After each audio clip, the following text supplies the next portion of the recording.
যেটা বলবো এটা হচ্ছে Bourdon tube pressure transducer. Bourdon tube pressure transducer হচ্ছে আমাদের প্রেসার মেজারমেন্টের কাজে লাগে। এখন দেখেন ট্রান্সডিউসার জিনিসটা কি আগে দেখি। বর্ডন বর্ডন জিনিসটার নামকরণ বর্ডন টিউব প্রেসার ট্রান্সডিউসার কেন হলো? বর্ডন হচ্ছে কারণ এটার ইনভেন্টর যে তার নাম ছিল বর্ডন, এই কারণে এটা বর্ডন টিউব প্রেসার ট্রান্সডিউসার বলা হয়। ট্রান্সডিউসার কোন একটা জিনিসকে ট্রান্সডিউসার তখনই বলা হয় যখন এটা ওয়ান ফর্ম অফ এনার্জিকে আর অ্যানাদার ফর্ম অফ এনার্জিতে কনভার্ট করে। হতে পারে এটা আমাদের প্রেসার এনার্জি, অথবা মেকানিক্যাল এনার্জি, অথবা আমাদের পটেনশিয়াল এনার্জি, যাই হোক না কেন এটাকে একটা এনার্জিকে অন্য একটা এনার্জিতে কনভার্ট করবে। বর্ডন টিউব প্রেসার ট্রান্সডিউসার এই কারণেই বলা হয় বর্ডন বলা হয় কারণ ইনভেন্টর যিনি ছিলেন তার নামে বর্ডন। আর ট্রান্সডিউসার বলা হয় কারণ এখানে আমাদের এক ওয়ান ফর্ম অফ এনার্জিকে অ্যানাদার ফর্ম অফ এনার্জিতে কনভার্ট করে প্রেসারটা মেজার করা হয়। এখন এই জায়গায় আমাদের যে কোন জিনিসটাকে কনভার্ট করা হয়, এই জায়গায় আমাদের প্রেসার ফোর্সকে, আমাদের যে প্রেসারটা থাকে এটাকে ডিসপ্লেসমেন্টে কনভার্ট করা হয়। যে প্রেসারটা থাকে এটাকে ডিসপ্লেসমেন্টে কনভার্ট করা হয় যে প্রেসারটা থাকে এটাকে ডিসপ্লেসমেন্টে কনভার্ট করা হয়, এই কারণে এটাকে ট্রান্সডিউসার বলা হয়। এখন বর্ডন টিউব প্রেসার ট্রান্সডিউসারের ক্ষেত্রে আমরা যে প্রেসারটা থাকে ওই প্রেসারকে ডিসপ্লেসমেন্টে কনভার্ট করে আমরা মূলত প্রেসারটা মেজার করে থাকি, এই কারণে একে বর্ডন টিউব প্রেসার ট্রান্সডিউসার বলা হয়। আচ্ছা, এখন বর্ডন টিউব প্রেসার ট্রান্সডিউসারের ক্ষেত্রে যে ডায়াগ্রামটা আমাদের লাগে এই জিনিসটা হচ্ছে আমাদের যে স্কেমেটিক ডায়াগ্রাম। আমাদের যে ইনস্ট্রুমেন্টটা থাকে বর্ডন টিউব প্রেসার ট্রান্সডিউসার, এটা দেখতে অনেকটা এই ধরনের।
এটা হচ্ছে আমাদের বর্ডন টিউব প্রেসার ট্রান্সডিউসার। দেখেন এখানে কোন জিনিসটা কি, এখানে কোন জিনিসটা কি এটা আমরা দেখব। এটা হচ্ছে আমাদের মূলত বর্ডন টিউব প্রেসার ট্রান্সডিউসার। এখন এখানে শুরুতে আমাদের যে জিনিসটা থাকে এটা হচ্ছে আমাদের স্কেল।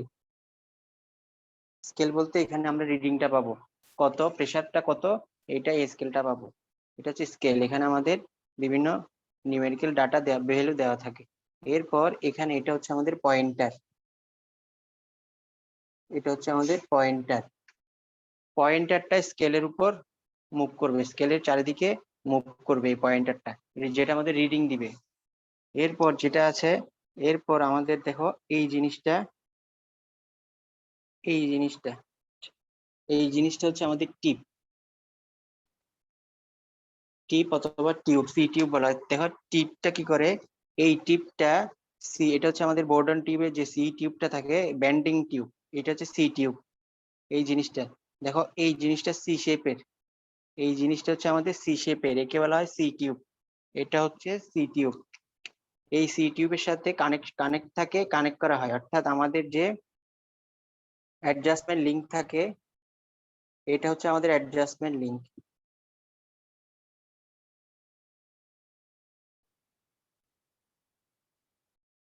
এই অ্যাডজাস্টমেন্ট লিংকের সাথে সি টিউবের যে কানেকশনটা থাকে এটা মূলত টিপের মাধ্যমে থাকে। টিপ সি টিউব আর অ্যাডজাস্টমেন্ট লিংকে কানেক্ট করে।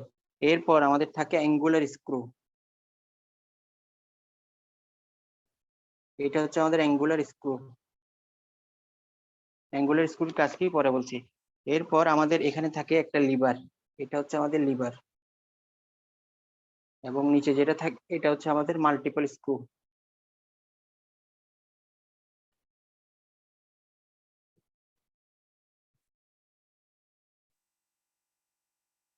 এটা হচ্ছে মাল্টিপল স্ক্রু, এটা হচ্ছে অ্যাঙ্গুলার স্ক্রু, এটা হচ্ছে টিপ। টিপটা হচ্ছে আমাদের সি টিউব, যে সি ব্যান্ড থাকে এটার সাথে আমাদের এই জিনিসটাকে অ্যাডজাস্টমেন্ট লিংকের সাথে কানেক্ট করে।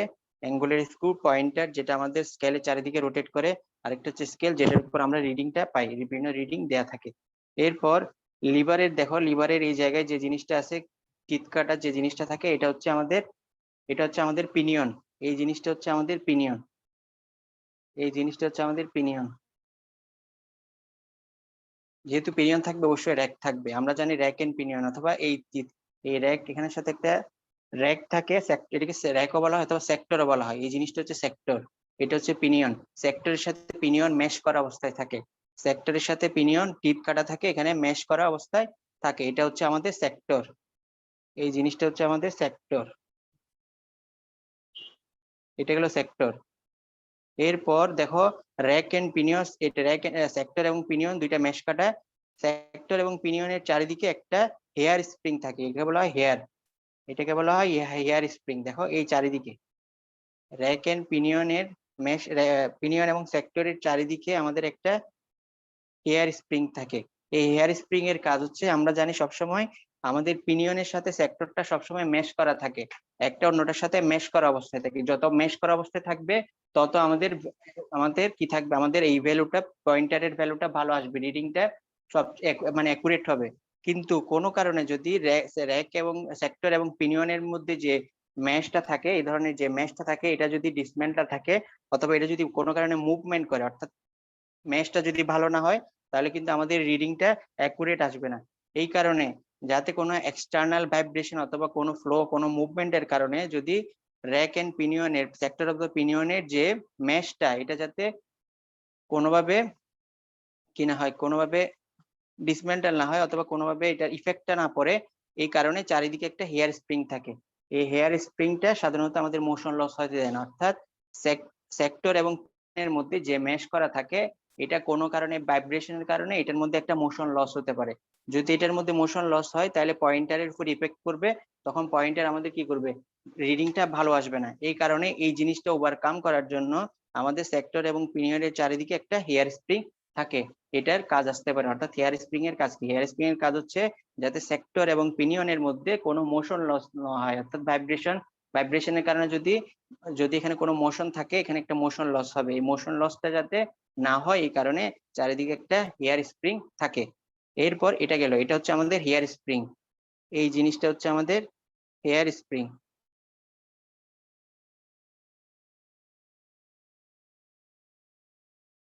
এরপর আমাদের আরেকটা জিনিস মাল্টিপল স্ক্রু। মাল্টিপল স্ক্রুটা হচ্ছে আমাদের অনেক সময় রিডিংটা আসতে পারে ছোট আকারের, অর্থাৎ ছোট ভ্যালু, যেমন ধরেন 1 বার অথবা 1 বার আসলো, এখন অথবা 1 মেগাপিক্সেল যা থাকুক না কেন, 1 পিক্সেল যা রিডিং দেখাক না কেন, আমি চাচ্ছি এটাকে মাল্টিপল আকারে দেখতে, অর্থাৎ বড় আকারে দেখতে।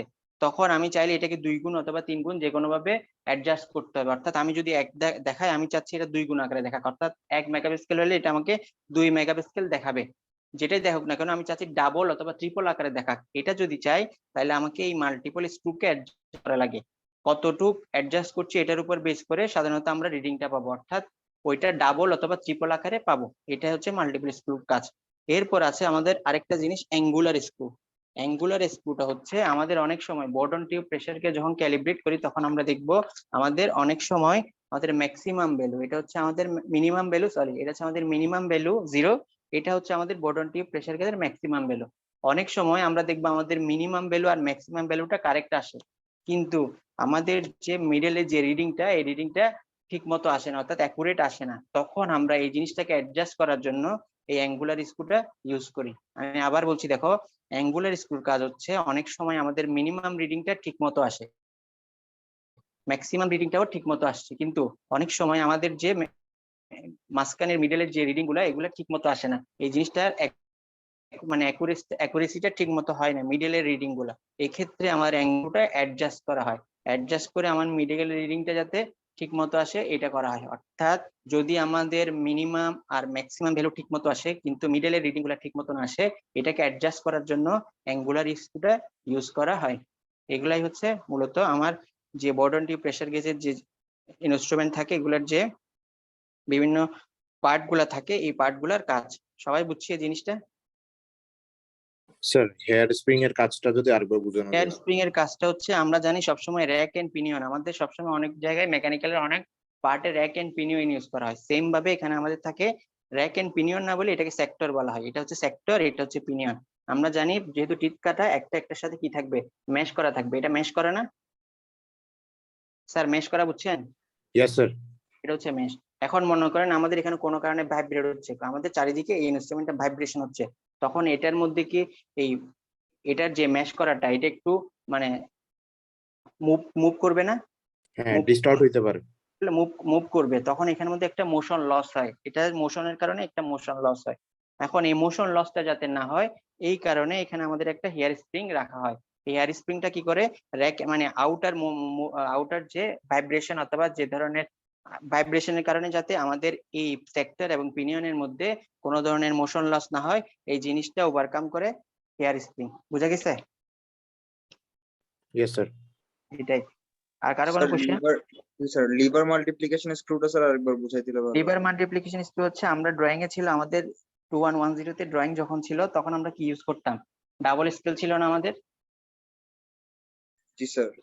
ডাবল স্কেল ছিল, ওটাতে আমরা কি করতাম, স্কেল ডাবল ধরে ড্র ডাবল করতাম। যদি আমাদের 1 মিলিমিটার থাকে তাহলে আমরা কি করতাম, ওটাকে ডাবল করতাম, অর্থাৎ 2 মিলিমিটার হয়ে যেত। যেটা 10 থাকবে এটা কি হবে,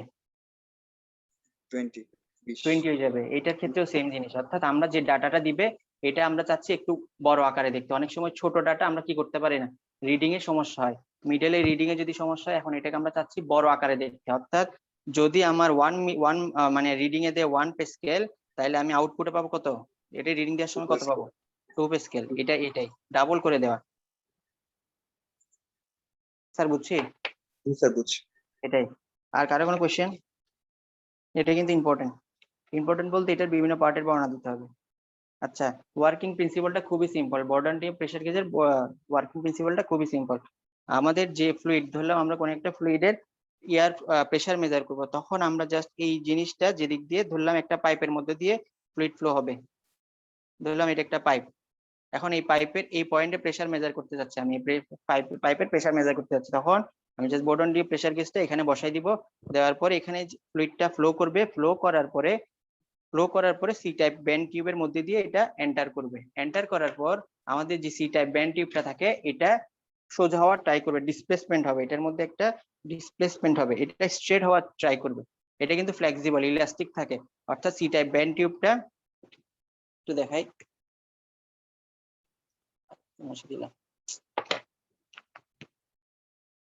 সি টাইপ ব্যান্ড টিউবটা কি হবে, সোজা এইভাবে থাকে স্ট্রেট হওয়ার ট্রাই করবে, সোজা হওয়ার ট্রাই করবে। যখন এটার মধ্যে দিয়ে ফ্লুইড যাবে তখন এটা স্ট্রেট হবে, এটা স্ট্রেট হয়ে যাবে, এভাবে সোজা হবে যখন ফ্লুইড এটার মধ্যে দিয়ে এন্টার করবে। এখন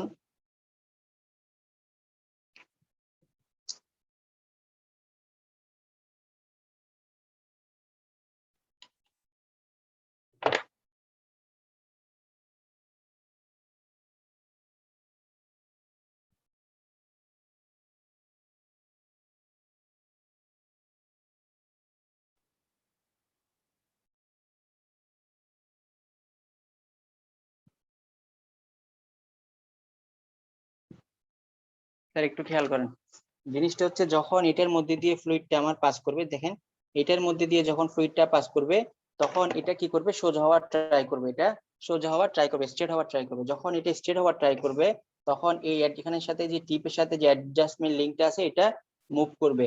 অ্যাডজাস্টমেন্ট লিঙ্ক যখন মুভ করবে তখন আমার লিভারটা কি করবে, মুভ করবে।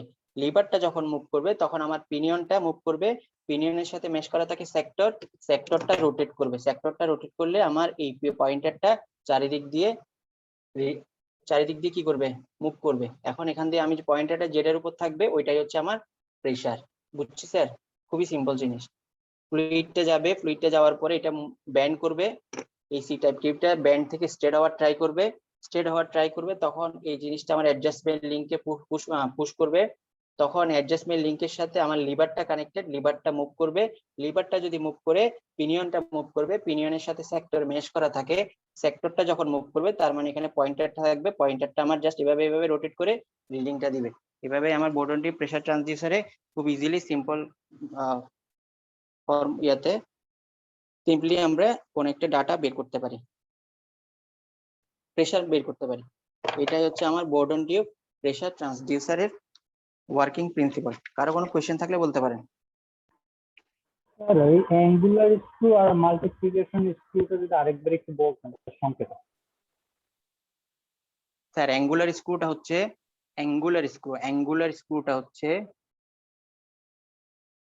অ্যাঙ্গুলার, ধরেন আপনার কোন একটা বোর্ডন টিউব প্রেসার গেজের মিনিমাম ভ্যালু হচ্ছে 0, ম্যাক্সিমাম ভ্যালু হচ্ছে 100। এখন আপনি যখন ক্যালিব্রেট করলেন তখন দেখলেন আপনার 100 আর 100টা ঠিক মতোই দিচ্ছে, মানে কোন একটা ম্যাক্সিমাম ভ্যালু আর মিনিমাম ভ্যালুটা ঠিক মতো, কিন্তু মাঝখানে যে রিডিংটা 50, 60, 70, 80 এভাবে ধরেন, এই রিডিংটা হচ্ছে অ্যাকুরেট দিচ্ছে না, এই রিডিংটা অ্যাকুরেট দিচ্ছে না। এখন এই মাঝখানে রিডিং গুলাকে অ্যাকুরেসি যাতে ঠিক মতো হয়, অ্যাকুরেট রিডিং যাতে দেয়, তখন আমরা এই অ্যাঙ্গুলার স্ক্রুকে কি করি, চেঞ্জ করি, বিভিন্ন ধরনের চেঞ্জ করে এই মিডল ভ্যালু গুলাকে আমরা কি করি, অ্যাকুরেট করি, ক্যালিব্রেট করি, এটাকে বলা হয় অ্যাঙ্গুলার স্ক্রুর কাজ। স্যার বুঝছি? ক্যালিব্রেট করা অর্থাৎ আমাদের মাঝখানে যে রিডিং গুলা থাকে এই রিডিং গুলাকে আমরা অ্যাকুরেট করা, ক্যালিব্রেটের মাধ্যমে অ্যাকুরেট করাটাই কাজ হচ্ছে অ্যাঙ্গুলার স্ক্রুর কাজ। এরপর মাল্টিপ্লিকেশন স্ক্রু যেটা বলা হয়, এটার ক্ষেত্রে হচ্ছে ধরেন আমার রিডিং, আমার কোন একটা ইয়াতে রিডিং দিচ্ছে 0.1 প্যাসকেল। এখন এই রিডিংটা অনেক ছোট, আমি চাচ্ছি এটা বড় আকারে দেখতে, এটা আমি চাইলেই পয়েন্টারে দেখতে পাবো না, আমার অ্যাকুরেট ভ্যালুটা পাবো না, এই কারণে এটাকে আমি চাচ্ছি 10 গুণ আকারে পাইতে, 10 গুণ, এটাকে আমি 10 গুণ চাচ্ছি, এটাকে মানে যে আউটপুটটা দিবে এটা হচ্ছে অ্যাকচুয়াল ভ্যালুর 10 গুণ, যাতে করে আমি আমার আউটপুট ডাটাটা ঠিক মতো রিডিংটা নিতে পারি। বুঝা গেল? এটাই হচ্ছে মাল্টিপ্লিকেশন স্ক্রুর কাজ। চাইলে 10 গুণ করতে পারি, চাইলে 1 গুণ করতে পারি, চাইলে 5 গুণ করতে পারি, এটাই হচ্ছে আমার মাল্টিপ্লিকেশন স্ক্রুর কাজ। এরপর আমরা দেখেন বোর্ডন টিউব প্রেসার গেজের অ্যাডভান্টেজ ডিসঅ্যাডভান্টেজ গুলো দেখবো। অ্যাডভান্টেজ হচ্ছে এটা লো কস্ট, 2 নাম্বার হচ্ছে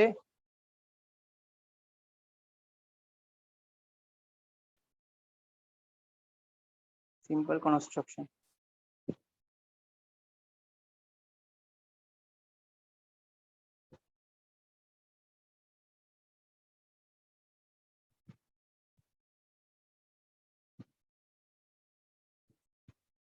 high pressure range.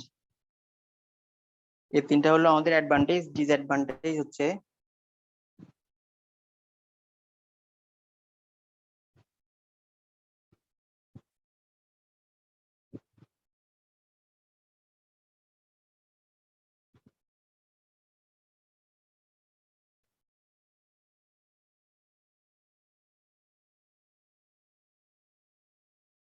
Sensitive to shock and vibration. যেহেতু এখানে যদি ভাইব্রেশন অথবা শক করে, তখন আমার র্যাক এন্ড যে সেক্টর এন্ড পিনিয়ন থাকবে এটার মধ্যে মোশন লস হতে পারে, তখন আমার অ্যাকুরেসি ঠিক মতো ডাটাটা আসবে না। এখন এটা একটা গেল। 2 নাম্বারটা হচ্ছে এটা স্লো রেসপন্স করে।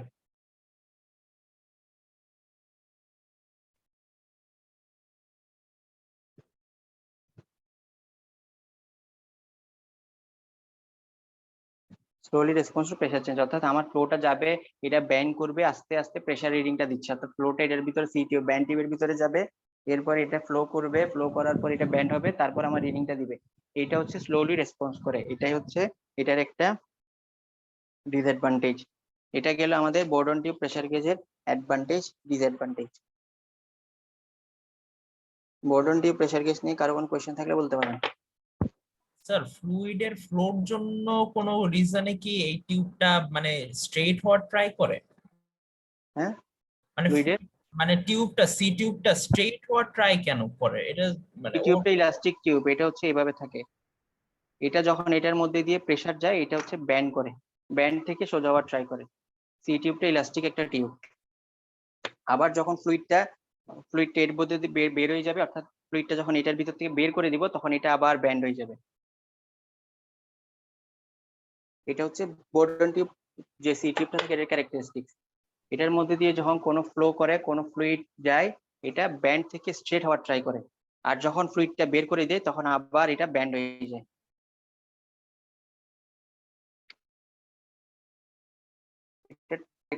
এটা ইলাস্টিক টাইপের, ব্যান্ড টিউবটা হচ্ছে ইলাস্টিক টাইপের, তার বুঝছি। Yes, sir. এরপর হচ্ছে আমাদের পিজো ইলেকট্রিক ট্রান্সডিউসার।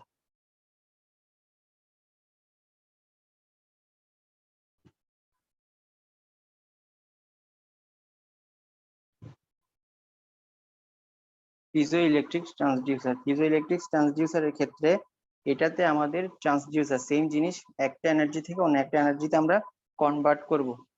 যেহেতু এখানে একটা এনার্জি থেকে যখন অন্য একটা এনার্জি পাওয়া যায় তখন একে ট্রান্সডিউসার বলা হয়।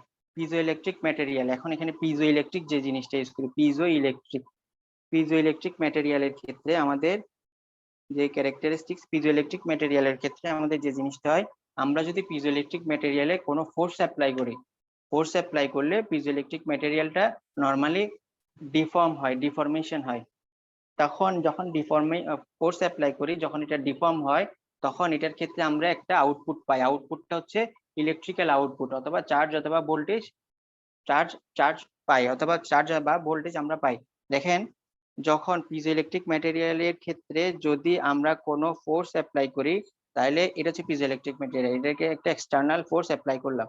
এই ফোর্স অ্যাপ্লাই করার পর এটার ক্ষেত্রে ডিফর্ম হবে, এটা ডিফরমেশন হবে এই ম্যাটেরিয়ালটা, তখন এটার আউটপুটে আমরা ইলেকট্রিক্যাল চার্জ পেতে পারি। এটাই হচ্ছে আমার পিজো ইলেকট্রিক ম্যাটেরিয়ালের ক্যারেক্টারিস্টিক্স। এই ম্যাটেরিয়াল অর্থাৎ পিজো ইলেকট্রিক ম্যাটেরিয়ালের ক্ষেত্রে যদি আমরা ওই ম্যাটেরিয়ালের উপর কোনো ফোর্স অ্যাপ্লাই করি তাহলে ওই ম্যাটেরিয়ালটা ডিফর্ম হয়। ডিফর্ম হওয়ার পরে এটা ডিফর্ম হওয়ার জন্য এটার ক্ষেত্রে আমরা ইলেকট্রিক্যাল আউটপুট পাই। একটা ইলেকট্রিক্যাল আউটপুট পাবো। এটাই হচ্ছে আমার পিজো ইলেকট্রিক ম্যাটেরিয়ালের ট্রান্সডিউসার। এখন এখন এই পিজো ইলেকট্রিক ট্রান্সডিউসারের ক্ষেত্রে সেম প্যাটার্নটা, অর্থাৎ আমরা সেম যে ক্যারেক্টারিস্টিক্স এটাই আমরা ফলো করে এটার ক্ষেত্রে আমরা কি করি, প্রেসারটা পেতে পারি। দেখেন, এটার ক্ষেত্রে যে জিনিসটা, পিজো ইলেকট্রিক ট্রান্সডিউসারটা দেখতে অনেকটা এই ধরনের।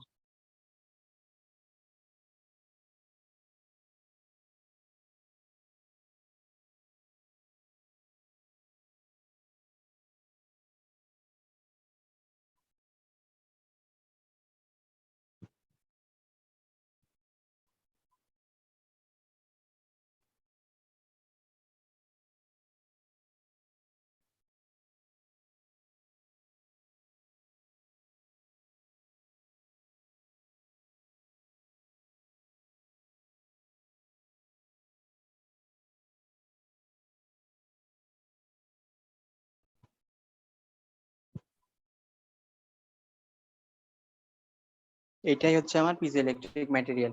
পিজো ইলেকট্রিক ম্যাটেরিয়ালের ক্ষেত্রে আমরা এটার ক্ষেত্রে যদি কোনো ফোর্স অ্যাপ্লাই করি, এটার ক্ষেত্রে ধরলাম এফ ফোর্সটা অ্যাপ্লাই করলাম, তাহলে এটা হচ্ছে ডিফর্ম হবে। দেখেন, পিজো ইলেকট্রিক ম্যাটেরিয়ালের দুই সাইডে দুইটা ইলেকট্রোড থাকে, এখানে একটা ইলেকট্রোড, এখানেও ইলেকট্রোড।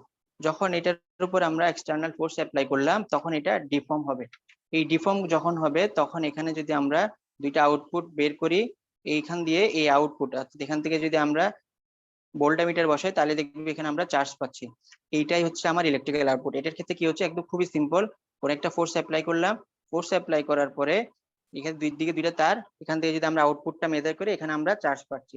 এইটার কারণ হচ্ছে পিজো ইলেকট্রিক ম্যাটেরিয়াল, কারণ এখানে আমরা পিজো ইলেকট্রিক ম্যাটেরিয়াল ইউজ করলাম। কারণ পিজো ইলেকট্রিক ম্যাটেরিয়ালের ক্ষেত্রে যদি আমরা এক্সটার্নাল ফোর্স ইউজ করি, এটার আউটপুটে আমরা একটা ইলেকট্রিক্যাল আউটপুট পাবো। এটাই হচ্ছে পিজো ইলেকট্রিক ম্যাটেরিয়ালের ক্যারেক্টারিস্টিক। এখন দেখেন এটার থেকে আমরা ফোর্স কিভাবে বের করতে পারি। এটার ক্ষেত্রে আমরা ফোর্স বের করতে পারি, এটার ক্ষেত্রে আমাদের যে অ্যাপ্লাইড ফোর্স পিজো ইলেকট্রিক ম্যাটেরিয়ালের ক্ষেত্রে ধরে নেওয়া হয়, আমাদের যে আউটপুট চার্জটা থাকবে, ধরলাম এটা কিউ সমানুপাতিক এফ, অর্থাৎ এখানে যে আউটপুটটা পাবো এটা এই ফোর্স, যে অ্যাপ্লাইড ফোর্স থাকবে তার সমানুপাতিক। এখন এই কিউ ইকুয়াল টু ধরে নেওয়া হয় এই কনস্ট্যান্ট, এখানে একটা কনস্ট্যান্ট আনা হয়, কনস্ট্যান্টটা হচ্ছে ডি, এটা হচ্ছে এফ। এখান থেকে ডিটা হচ্ছে আমার সেন্সিটিভিটি,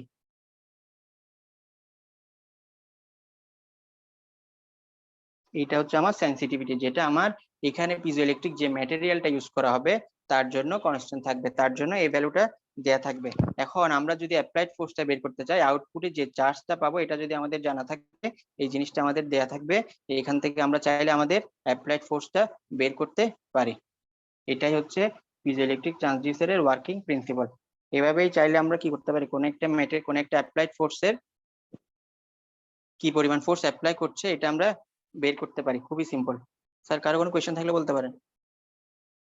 স্যার পিজোইলেকট্রিক ম্যাটেরিয়ালটা স্যার কেন স্যার ইলেকট্রন মানে চার্জ আউটপুট হিসেবে দেয় স্যার ফোর্স অ্যাপ্লাই করার কারণে? পিজোইলেকট্রিক ম্যাটেরিয়ালের একটা ক্যারেক্টারিস্টিক্স, এটা পড়তে হলে তোমার ইলেকট্রিক্যাল 2 তে পড়তে হবে।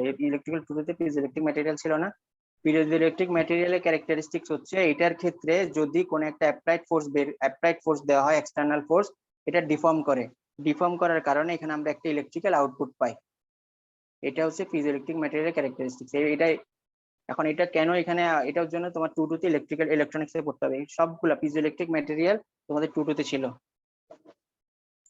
স্যার এখানে কোনো ইনপুট দেওয়া লাগে না, কিসের ইনপুট? ইনপুট তো ফোর্স, মানে ইলেকট্রিক্যাল কোনো input। ইনপুট দরকার নেই। ইলেকট্রিক্যাল কোনো ইনপুট দরকার নেই, এখানে হচ্ছে আমরা একটা অ্যাপ্লাইড ফোর্স দিব, আউটপুটটা পাবো ইলেকট্রিক্যাল।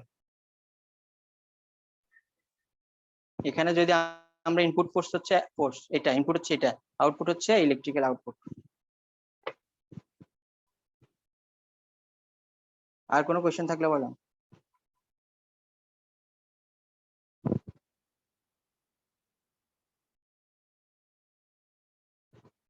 পিজোইলেকট্রিক ম্যাটেরিয়াল ফোর্স দিলে কেন আউটপুট ইলেকট্রিক্যাল পাই, এটার জন্য আপনার ইন্টারনাল ম্যাটেরিয়াল পড়তে হবে। ইঞ্জিনিয়ারিং ম্যাটেরিয়ালে হয়তো ছিল, এখন এটার মধ্যে ইন্টারনাল জিনিসগুলো পড়লে আপনারা পারবেন। যদি এই পিজোইলেকট্রিক ম্যাটেরিয়ালে কাজ করার ইচ্ছা থাকে তাহলে অবশ্যই পড়তে পারেন। এছাড়াও পিজোইলেকট্রিক একটা ম্যাটেরিয়াল থাকে, যে পিজোইলেকট্রিক ম্যাটেরিয়ালের ক্ষেত্রে আমাদের কি হয়, কোন একটা পিজোইলেকট্রিক ম্যাটেরিয়াল একটা আছে, কিন্তু এটা কিন্তু সেন্সর, অথবা ট্রান্সডিউসার। আর একটা হচ্ছে পিজোইলেকট্রিক ম্যাটেরিয়াল, এটার ক্ষেত্রে অনেকে থিসিস করে কিন্তু পিজোইলেকট্রিক ম্যাটেরিয়াল নিয়ে। এটা হচ্ছে যদি আমরা দুই সাইডে দুইটা হিট ট্রান্সফার রাখতে পারি, যদি হিট টেম্পারেচার ডিফারেন্স রাখতে পারি, তাহলে কিন্তু আমরা আউটপুটে একটা আউটপুট পাবো, একটা ভোল্টেজ কারেন্ট, একটা ভোল্টেজ পেতে পারি।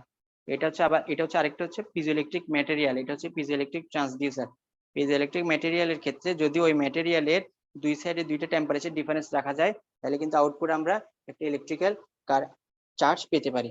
এটা হচ্ছে পিজোইলেকট্রিক ম্যাটেরিয়াল, আর এটা হচ্ছে পিজোইলেকট্রিক ট্রান্সডিউসার, দুটো কিন্তু সেম না। এরপর আমাদের যেটা আসবে এটা হচ্ছে আমাদের এলভিডিটি।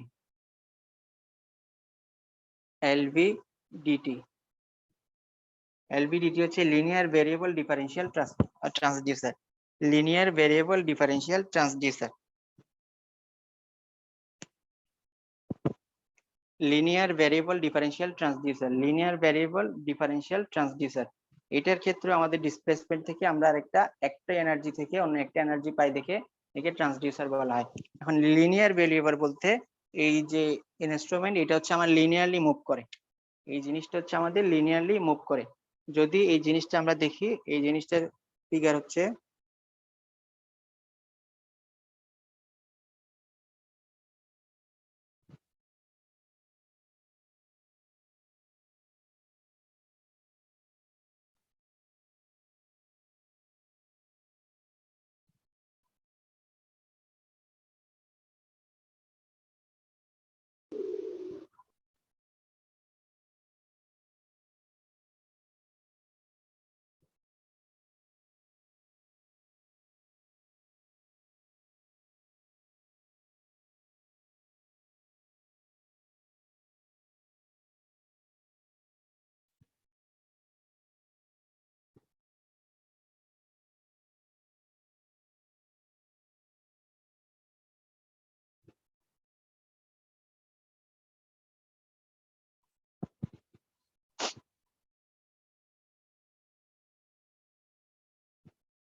এটা হচ্ছে লিনিয়ার ভেরিয়েবল ডিফারেনশিয়াল যে ট্রান্সডিউসার থাকে তার কাটিং ভার্সন, এটা হচ্ছে কাটিং।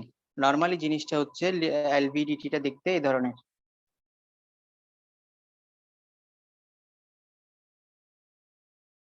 এখানে সেকেন্ডারি কয়েল থাকে, এখানে প্রাইমারি কয়েল থাকে। এইখানের ভিতর দিয়ে আমাদের কোডটা মুভ করে, এই কোড যেটা থাকে এটা মুভ করে। এখানে এল দিয়ে লেফট, এল দিয়ে রাইট বুঝাইছে, এটা আসলে লাগবে না, এই জিনিসটা এমনি লিখলাম বোঝানোর জন্য। এই কোডের ভিতর দিয়ে সরি এই এলভিটিটির মধ্যে দিয়ে এই কোডটা, আমাদের এখানে একটা কোড থাকবে, এটা মুভ করে। এখন দেখেন এখানে থাকে সেকেন্ডারি কয়েল, দুই সাইডে দুইটা, এখানে মাঝখানে থাকে একটা প্রাইমারি কয়েল। এটার কাটিং ভার্সনটা দেখাইলাম এখানে। এখন এই জিনিসটা কিভাবে কাজ করে একটু দেখেন। লিনিয়ার ভেরিয়েবল ডিফারেনশিয়াল ট্রান্সফর্মটা কিভাবে কাজ করে দেখেন। এটার ক্ষেত্রে আমাদের secondary coil, primary coil, secondary coil এটা তো দেখাইলাম, অর্থাৎ যে মেইন বডিটা দেখাইলাম, এটার দুই সাইডে দুইটা লেফট এন্ড রাইটে থাকে সেকেন্ডারি কয়েল, সেকেন্ডারি কয়েল থাকে, মাঝখানে থাকে একটা প্রাইমারি কয়েল। এখন দেখেন প্রাইমারি কয়েলের সাথে একটা এসি সাপ্লাই থাকে, এখন দেখেন সেকেন্ডারি কয়েল, দুইটা সেকেন্ডারি কয়েল থেকে একটা বের হইলো আউটপুট, আরেকটা সেকেন্ডারি কয়েল দেখেন একটা অন্যটার সাথে কানেক্টেড। এই জিনিসটাকে বলা হয় সিরিজ অপোজিং। এখন সিরিজ অপোজিং কি জিনিস এটা আপনাদের জানা থাকার কথা। সিরিজ অপোজিং কি জিনিস বলেন?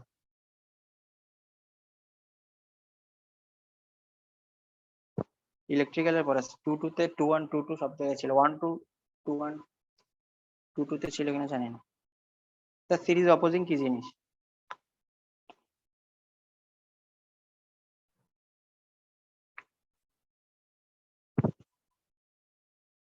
সিরিজ অপোজিংটা কি জিনিস?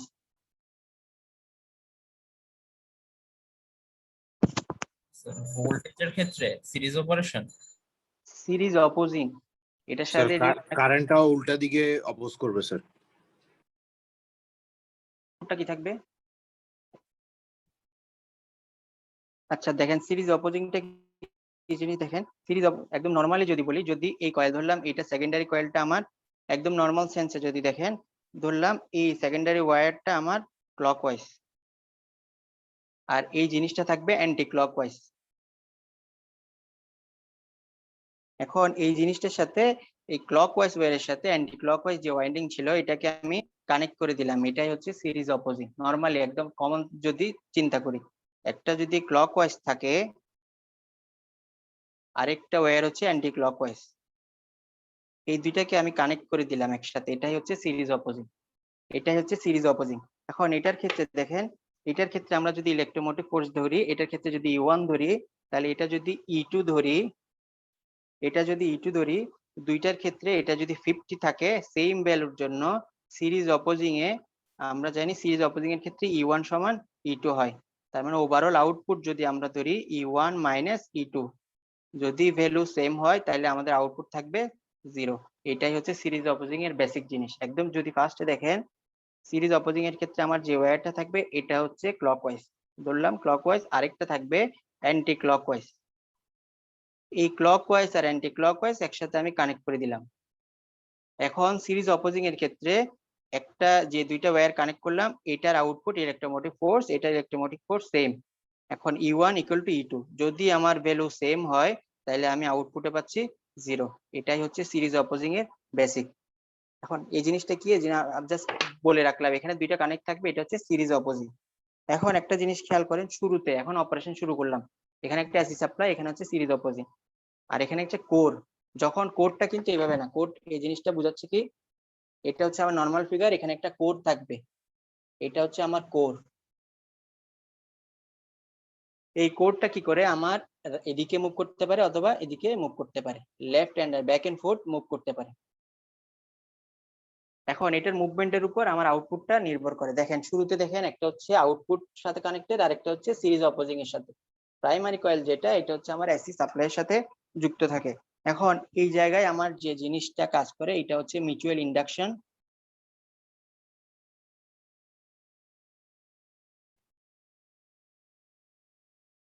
আর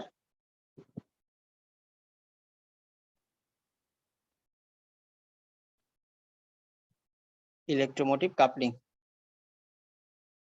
এখন কেউ একজন আমাকে বলেন মিউচুয়াল ইন্ডাকশন কি জিনিস? সো দুইটার মধ্যে ইন্ডাকশন হবে। দুইটার মধ্যে কি কি ইন্ডাকশন? দুইটার মধ্যে বলতে আর হচ্ছে বলেন। স্যার যে কারেন্ট ফ্লোয়িং আছে সেটাকে অপোজ করবে স্যার মিউচুয়াল ইন্ডাকশন হলে। হয়নি স্যার। স্যার আরেকজন বললেন না দুইটার মধ্যে ইন্ডাকশন হওয়া মানে কি বলেন? স্যার এই দুইটা কয়েলের মধ্যেই স্যার ইন্ডাকশন হবে, মানে মিউচুয়াল ইন্ডাকশন মানে তো স্যার বেসিক্যালি দুইটা যারা যারা প্রত্যেকে ইন সেলফ ইন্ডাকশন একটার কারণে আরেকটা প্রভাবিত হবে। একটা যে ঠিক আছে ইন্ডাকশন মানে এটাই So, কাছাকাছি হলো কয়েলে দেখেন। সেম পরিমাণ ম্যাগনেটিক ফ্লাক্স কাট করবে।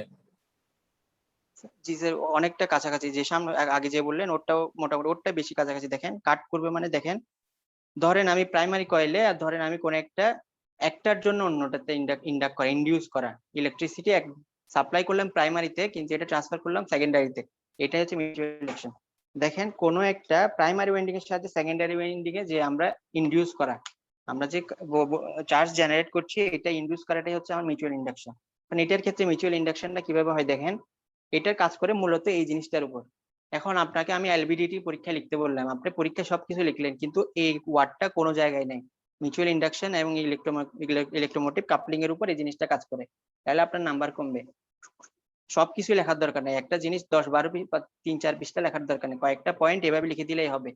এটা যদি ডেসক্রাইব করতে না পারেন তাহলে এভাবে একটা দুইটা পয়েন্ট আকারে লিখে দিবেন বা খুব ভালো নাম্বার পাবেন। এখন এই জিনিসটা লিখবেন, এই জিনিসটা হচ্ছে এলভিডিটি মিউচুয়াল ইন্ডাকশন আর ইলেকট্রোমোটিভ কাপলিং এর উপর কাজ করে। দেখেন ইলেকট্রোমোটিভ মিউচুয়াল ইন্ডাকশনটা কি জিনিস, মিউচুয়াল ইন্ডাকশন আর ইলেকট্রোমোটিভ কাপলিং এর উপর কিভাবে কাজ করে।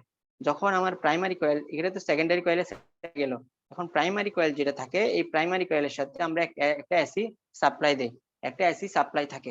এখন এই এসি সাপ্লাইটা দেখেন, এসি সাপ্লাইয়ের কারণে আমার এখানে কি হবে, প্রাইমারি কয়েলে চার্জ জেনারেট হইলো। এখন এই চার্জটা আমি এখানে সাপ্লাই করাটাই হচ্ছে মিউচুয়াল ইন্ডাকশন। এই মিউচুয়াল ইন্ডাকশনটা কেমনে করে দেখেন, এখন এখানে এসি সাপ্লাই দিলাম, এখানে আমার কারেন্ট জেনারেট করলো, চারিদিক দিয়ে একটা কি এটা ম্যাগনেটিক ফিল্ড ক্রিয়েট হইলো।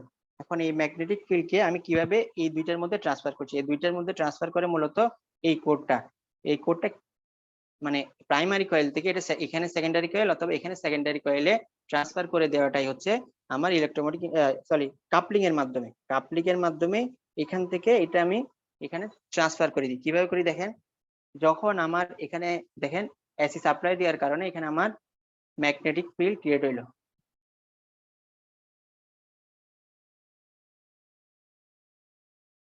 একটা ম্যাগনেটিক ফিল্ড ক্রিয়েট হলো, দেখেন একটা ম্যাগনেটিক ফিল্ড ক্রিয়েট হইলো। যখন এই জিনিসটা কোর অবস্থায় থাকে তখন এটার আউটপুট হচ্ছে ওভারঅল আউটপুট বললে তো এটা হচ্ছে 0। ধরলাম এটা এদিক দিয়ে মুভ যখন করলো, যখন কোরটা আমার রাইট সাইডে মুভ করলো তখন এই ইলেকট্রোমোটিভ ফোর্স আমার যে কাপলিংটা, তার মানে কোরটা এই জায়গায় চলে আসলো, কোরটা এখান থেকে এই জায়গায় চলে আসলো, কোরটা কিন্তু এখন আর এই জায়গায় নাই, এই জায়গায় আসলো। যখন এই জায়গায় আসলো তখন এখানের ম্যাগনেটিক ফিল্ডটা এখানে একটা ম্যাগনেটিক ফিল্ড ক্রিয়েট করবে, যেটা এই জায়গায় এই সেকেন্ডারি কয়েলের চারিদিকে কি করলো চার্জ জেনারেট করলো, একটা ম্যাগনেটিক ফিল্ড ক্রিয়েট করলো এই জিনিসটা। তার মানে এইখানে আমার ওভারঅল আউটপুট, এখানে আমার চার্জটা বেশি থাকবে, ধরলাম 50 থাকবে, এখানে থাকবে কম, ধরলাম 10, এখানে বেশি থাকলে এখানে কম থাকবে। যেহেতু এখানেই আমার একটা কি হলো ইলেকট্রোম্যাগনেটিক ফিল্ড জেনারেট হলো। যখন এই কোডটা এখান থেকে মুভ করে মাঝখানে আসলো আবার 0, আবার যদি এখানে আসে তাহলে দেখেন এই এখানে যে ইয়াটা ম্যাগনেটিক ফিল্ডটা জেনারেট হবে এই কোরের উপর বেস করে এটার চারিদিকে। এখন দেখেন এই জিনিসটাকে বলা হয় ইলেকট্রোমোটিভ কাপলিং করে দেওয়া। কাপলিং এর মাধ্যমে এখানে একটা মিউচুয়াল ইন্ডাকশন ক্রিয়েট করছে, অর্থাৎ মিউচুয়াল ইন্ডাকশন বলতে প্রাইমারি কয়েলে জেনারেট হচ্ছে, এটা ট্রান্সফার করে দিলাম কিসের মাধ্যমে, সেকেন্ডারি কয়েল, কিসের মাধ্যমে, ইলেকট্রোমোটিভ কাপলিং এর মাধ্যমে। এটাই হচ্ছে, এটার উপর বেস করে মূলত আমার এলভিডিটিটা কাজ করে। বুঝছি নাকি বুঝি নাই আবার বলেন, আবার বুঝাই দিব না বুঝলে। আবার একটু বলবেন স্যার? স্যার আরেকটু দেখেন, শুরুতে একটু দেখেন আমার মূলত কাজ করে মিউচুয়াল ইন্ডাকশনের উপর। শুরুতে আমার কোনো কিছুই নেই, দেখেন শুরুতে এই জিনিসটা কোডটা থাকবে এই জায়গায় শুরুতে। এখন যখন আমি এসি সাপ্লাই দিলাম তখন এখানে আমার ভোল্টেজ জেনারেট হলো, ভোল্টেজ, তার মানে এইটার চারিদিকে একটা ইলেকট্রোম্যাগনেটিক ফিল্ড ক্রিয়েট হলো। এই জিনিসটা দুটোটাকে কাপলিং করলো কে এই কোডটা, অর্থাৎ এই ফিল্ডের সাথে এই ফিল্ডে কানেক্ট করে দিল, কাপলিং করে দিল, পুরাটা একটা কমপ্লিট করে দিল। যদি এখন দেখেন এই জিনিসটা ধরলাম, এটা একটা জিনিসটা এভাবে চিন্তা করেন যে এটা কাপলিং করে দিল, যখন এই জিনিসটা কোডটা যখন আমি বলছিলাম কি এটা ব্যাক এন্ড ফোর্থ মুভ করবে, লেফট আই মিন রাইটে মুভ করবে, এই কোডটা এখান থেকে এই জায়গায় যাবে, তখন এই ম্যাগনেটিক ফিল্ডটা ক্রিয়েট হবে এটার সাথে, মানে এই কোডটা যেখানে থাকবে তার চারিদিকে, তার মানে এই আগের যে ম্যাগনেটিক ফিল্ডটা ছিল এটা ক্রিয়েট হবে এইদিকে, তার মানে এখানে ভোল্টেজটা থাকবে বেশি, এখানে ভোল্টেজটা থাকবে তখন বেশি, যেখানে ম্যাগনেটিক ফিল্ডটা ক্রিয়েট হবে ওইদিকে ভোল্টেজটা থাকবে বেশি, আর যেদিকে থাকবে না ওইদিকে ভোল্টেজটা থাকবে কম। এখন এই জিনিসটা এখন মুভ করতে এখন আবার পিছন দিক দিয়ে ব্যাক ব্যাক করতেছে, দেখো এখানে আসলো, এখানে আবার জিরো, আবার এখানে আসলো, যখন এখানে থাকবে কোডটা যখন এখানে অবস্থান করবে তখন দেখো ম্যাগনেটিক ফিল্ডটা ক্রিয়েট হবে এটার চারিদিকে, এটার চারিদিকে যখন মানে এটা কম করবে তখন ভোল্টেজটা কোন দিকে বেশি থাকবে, বাম পাশে। এদিকে বেশি থাকবে, বললাম এদিকে 50 এদিকে 10, এটাই এই নর্মাল জিনিসটাই, অর্থাৎ যেদিকে ইলেকট্রোম্যাগনেটিক ফিল্ডটা থাকবে, সরি কোডটা থাকবে, ওদিকে একটা ইলেকট্রোম্যাগনেটিক ফিল্ড ক্রিয়েট করবে, ওই ম্যাগনেটিক ফিল্ডটা আমার ওই কোরে সেকেন্ডারি কয়েলের ওইদিকে চার্জটা বেশি থাকবে। খুবই সিম্পল জিনিস, কোডের মুভমেন্টের উপর আমার এখানে এই ম্যাগনেটিক ফিল্ডটা ক্রিয়েট করবে, ওই ম্যাগনেটিক ফিল্ড যেদিকে থাকবে ওইদিকে আমার ভোল্টেজটা বেশি, যেদিকে থাকবে না ওইদিকে ভোল্টেজটা কম থাকবে। স্যার সবাই বুঝছি? স্যার একটা জিনিস বুঝি নাই বলেন। স্যার, এখানে তো স্যার ম্যাগনেটিক ফিল্ডটা প্রাইমারি কয়েলে স্যার ক্রিয়েট জেনারেট হইতেছে, এখন কোর যখন সরতেছে এখন ম্যাগনেটিক ফিল্ডটা কেন স্যার সরে যাচ্ছে? স্যার কাপলিং এর কথা বললাম, কাপলিং, এখানে কাপলিংটা কে করছে দেখেন, একটা এই ম্যাগনেটিক ফিল্ডটা ফুল কমপ্লিট করে দিচ্ছে কে, কাপলিং করতেছে কে, কোর। ওই কাপলিংটা তখন এদিক দিয়ে ট্রান্সফার করবে, জি স্যার। কাপলিংটা ট্রান্সফার হচ্ছে কিসের মাধ্যমে, কোরের মাধ্যমে, এই কারণে এই যে দেখলেন না কাপলিং, এই ম্যাগনেটিক ফিল্ড আর এই ম্যাগনেটিক ফিল্ডকে কাপলিং, এখন এটা যখন এদিক দিয়ে মুভ করবে তখন এই কাপলিংটা এদিকে, এই কাপলিং এর কারণে এদিকে ম্যাগনেটিক ফিল্ডটা জেনারেট হচ্ছে। মানে স্যার প্রাইমারি যে কয়েলটা স্যার সেটা হচ্ছে যে যেই ম্যাগনেটিক ফ্লাক্সটা স্যার ইনডিউস করবে ওটার জন্য আমার কোরটা তো স্যার একটা ম্যাগনেটিক ফ্লাক্স প্রডিউস হবে স্যার, ওই ফ্লাক্সটা নিয়ে কোরটা আমার সামনে পিছনে নড়াচড়া করবে। জি জি, এখন একটু ভ্যালুটা দেখেন, যদি আমার অনেক ক্ষেত্রে দেখেন ধরলাম এক সাইডে লেফট সাইডে আমার পজিটিভ আর একটাতে নেগেটিভ ধরবো, দেখেন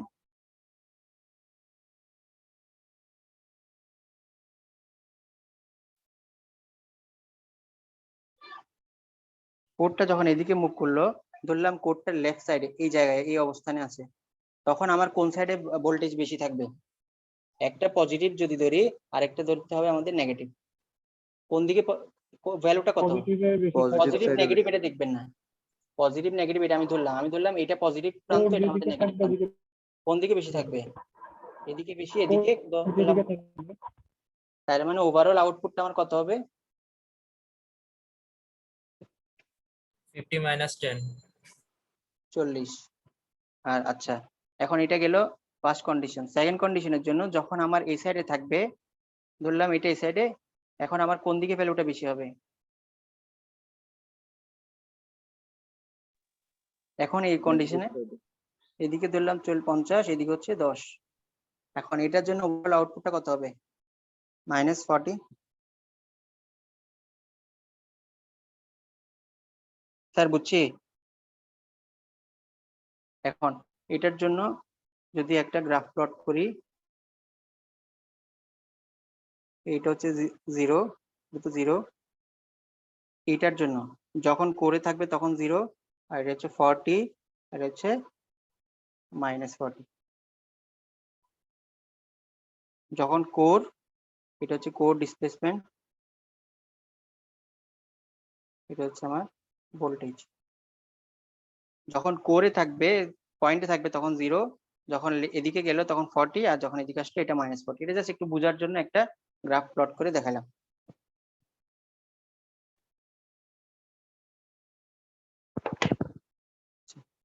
এলভিডিটি সম্বন্ধে কারো কোনো কোয়েশ্চেন থাকলে বলতে পারেন।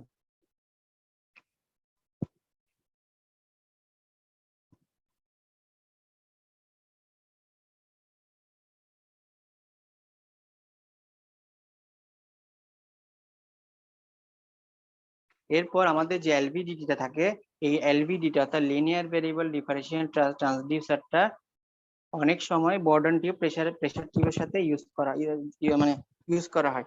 অর্থাৎ বর্ডন টিউব প্রেসার গেজ আর এই এলভিডিটি দুইটা একসাথে কানেক্টেড থাকে, দুইটা একসাথে কানেক্টেড করে একটা ইনস্ট্রুমেন্ট ক্রিয়েট করা হয়। দেখেন আমাদের বর্ডন টিউব প্রেসার গেজটা থাকে,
স্যার দেখেন এটা হচ্ছে আমাদের বর্ডন টিউব প্রেসার গেজ, এটা হচ্ছে আমাদের এলভিডিটি, দুইটা একসাথে কম্বাইন করলাম।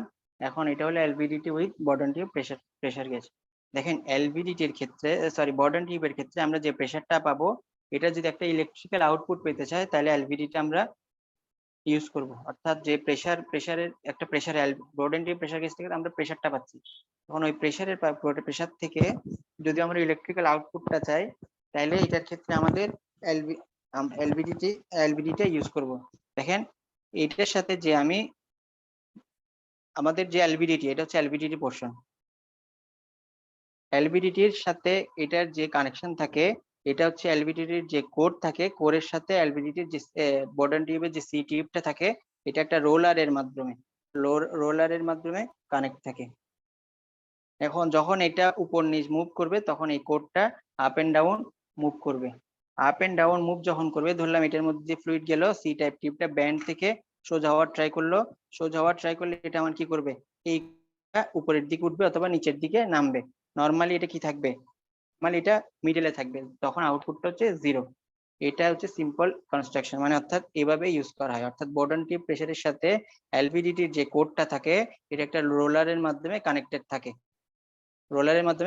থাকে। যখন এখানের মধ্যে দিয়ে ফ্লুইডটা যাবে তখন এই জিনিসটা ব্যান্ড থেকে স্ট্রেট হওয়ার ট্রাই করবে, এই কোডটা আপ ডাউন মুভ করবে। এভাবেই এই জিনিসটা ইউজ করা হয়। এটার ক্ষেত্রে যে প্রেসারটা পাবো, ওই প্রেসারটা মূলত এখান থেকে একটা ইলেকট্রিক্যাল আউটপুট পাবো। অর্থাৎ ওই ইলেকট্রিক্যাল আউটপুটটা হচ্ছে এই প্রেসারের ইলেকট্রিক্যাল আউটপুট। অর্থাৎ যে প্রেসারটাকে আমরা কিসে কনভার্ট করলাম, ওইটার ভ্যালুকে আমরা ইলেকট্রিক্যাল আউটপুটে কনভার্ট করলাম। এভাবে মূলত এলভিডিটি বর্ডন টিউব প্রেসার টিউবের সাথে ইউজ করা হয়। স্যার বুঝছি এটা? এলভিডিটিটা তো যখন আমরা নর্মালি ইউজ করি আলাদাভাবে, তখন তো এটার মধ্যে আমরা একটা ইলেকট্রিক আউটপুট দিই না, এসি আউটপুট। কিন্তু জি স্যার স্যার, বর্ডন টিউবের সাথে যখন ইউজ করি তখন তো স্যার ইলেকট্রিক্যাল আউটপুট এলভিডিটিতে তো আর কোনো এলভিডিটিতে আমরা ইলেকট্রিক্যাল আউটপুট ছিল আমাদের, ওটা তো আমাদের এসি সাপ্লাই ছিল। একটা এসি সাপ্লাই তো দিতাম স্যার, এসি কিন্তু সাপ্লাই তো ওটা তো এটার সাথে যখন ইউজ এলভিডিটির সাথে থাকবে, ওটা তো থাকবেই। ওটা তো আবার ম্যাগনেটিক ফ্লাক্স ক্রিয়েট করার জন্য চারিদিকে, ওটা তো থাকবেই। স্যার আর কারো কোনো কোয়েশ্চেন থাকলে বলেন, এটা খুবই সিম্পল, এটা কিছুই না, জাস্ট এলভিডির সাথে রোলারের মাধ্যমে আমরা বর্ডন টিউব প্রেসার গেজটা করে কানেক্ট করে দিলাম। যখন এখানের মধ্যে দিয়ে ফ্লুইডটা যাবে তখন এটা স্ট্রেট হওয়ার ট্রাই করবে, এই কোডটা আপ এন্ড ডাউন মুভ করবে, তখন এই প্রেসার অর্থাৎ এটার প্রেসারটাকে আমরা একটা ইলেকট্রিক্যাল আউটপুট আকারে পাবো।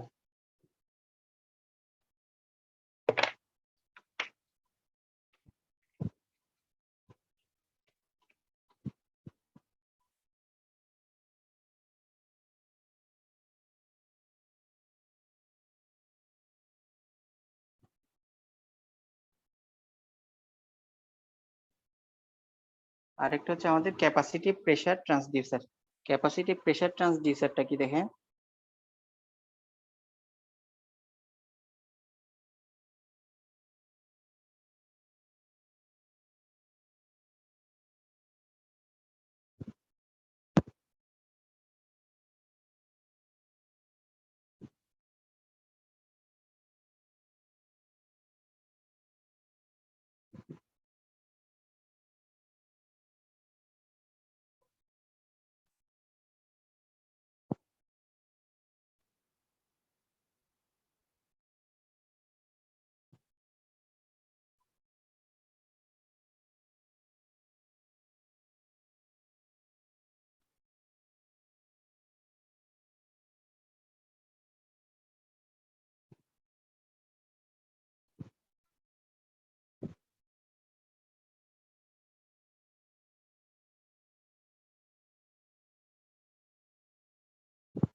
দেখেন এটা কনস্ট্রাকশনটা খুবই সিম্পল। দেখেন এটাতে শুরুতে একটা মুভেবল ডায়াফ্রাম থাকবে, অর্থাৎ এই জিনিসটা আমার মুভ করতে পারে মানে এই দুইটা ফিক্স।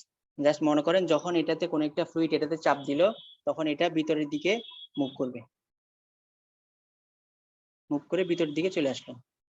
যদি এখানে চাপ দেয় তাহলে এটা ভিতরের দিকে পুশ করলে এটা ভিতরের দিকে চলে আসবে।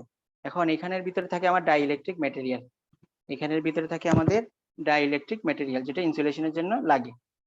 এরপর এখানে থাকে একটা আমাদের ফিক্সড প্লেট, এখানে থাকে আমাদের একটা ফিক্সড প্লেট। মূলত আমাদের এই ডায়াফ্রাম, এখানে যে মুভেবল ডায়াফ্রাম থাকে, এই ফিক্সড প্লেট থাকে, এটার মধ্যে থিকনেসটা বাড়ে আর কমে। এটার মধ্যে যে ডিসটেন্স, যদি প্রেসার দেয় তাহলে এটা, যদি বেশি প্রেসার দেয় তাহলে বেশি ভিতরের দিকে ঢুকবে, তখন ডিসটেন্সটা কমবে। যদি কম প্রেসার দেয় তাহলে এটা কম, মানে কম, ধরলাম এটা কম ফোর্স দিচ্ছে তাহলে এটার ডিসপ্লেসমেন্টটা কম হলো, তার মানে এটার ডিসটেন্সটা বেশি। এই ধরনের এইভাবে মানে জিনিসটা এই মানে এই প্রিন্সিপালটা ইউজ করেই মূলত প্রেসারটা মেজার করা। দেখেন আর এখানে একটা ফিক্সড প্লেট থাকে। কিভাবে করে আমরা জানি ক্যাপাসিটেন্স, যেহেতু ক্যাপাসিটিভ প্রেসার ট্রান্সডিউসার, এখানে ক্ষেত্রে যে ক্যাপাসিটেন্সের যে ফর্মুলা, ক্যাপাসিটেন্সের ফর্মুলা আমরা জানি। এখানের ক্ষেত্রে ক্যাপাসিটেন্সের ফর্মুলা আমরা জানি permittivity into A divide by D. এই ডিটা হচ্ছে এখানের ডিসটেন্সটা। এখন কেউ একজন আমাকে বলেন ক্যাপাসিটেন্স কি, এগুলো আমরা জানি। ক্যাপাসিটেন্স এর C equal to permittivity into A into D. এই পারমিটিভিটি এর মানে কি? স্যার কতটা ওই মুভ ডায়াফ্রাম দিয়ে কতটা ফ্লুইড ক্রস করবে? এটাই পারমিটিভিটি। এটা ইলেকট্রিক্যালের টার্ম, মেকানিক্যালের টার্ম নাকি স্যার ইলেকট্রিক্যালের টার্ম?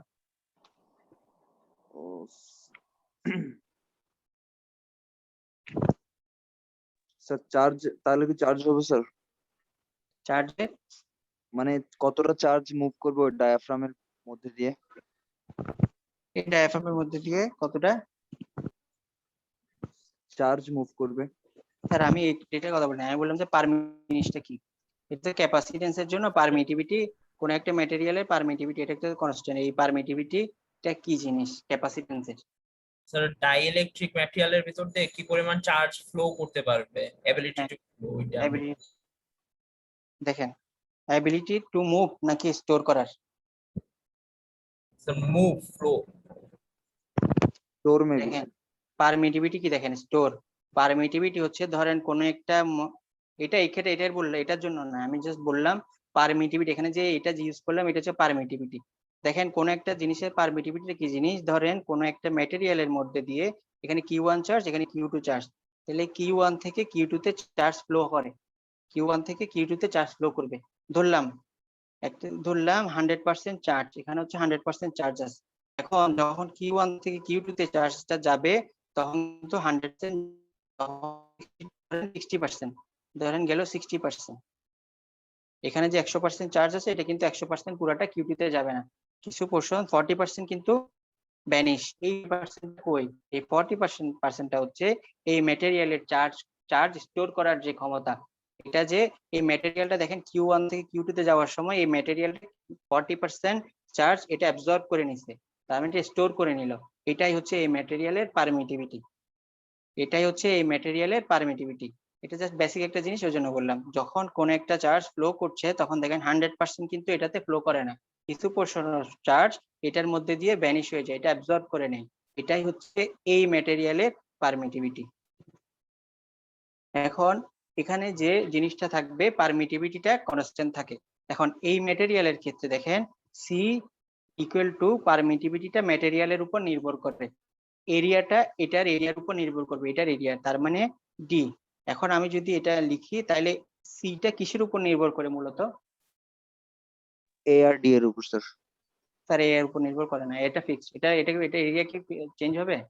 আচ্ছা সেটা ডি এর উপর স্যার, শুধু এর উপর, জাস্ট এই জিনিসটার উপর নির্ভর করে, তার মানে আমি লিখতে পারি ডি সি এর উপরে সমানুপাতিক। জি স্যার বুঝি নাই স্যার, আবার বলেন। তার মানে সি নির্ভর করছে কিসের উপর? ক্যাপাসিটেন্স এর নির্ভর করছে ডি এর উপর, সি সমানুপাতিক ডি এর উপর। এটা যত বেশি হবে এটা বেশি অথবা কমের উপর এই জিনিসটা আমার কি করছে, ভ্যারি করবে, ইনভার্সলি এই জিনিসটা ভ্যারি করবে। তার মানে এই ফর্মুলা থেকে সি সমানুপাতিক 1/t, যদি বেশি প্রেসার দেয় তাহলে সি এর মান কম হবে, ডিসপ্লেসমেন্ট বেশি হলে সি এর মান কম হবে, বেশি হলে ডিসপ্লেসমেন্ট কম হলে সি এর মান বেশি হবে, বেশি হলে সি এর মান কম হবে, অর্থাৎ ইনভার্সলি হবে। সি এর মানের উপর এটা ইনভার্সলি, ডি এর মানের উপর এটা ইনভার্সলি বাড়বে আর কমবে।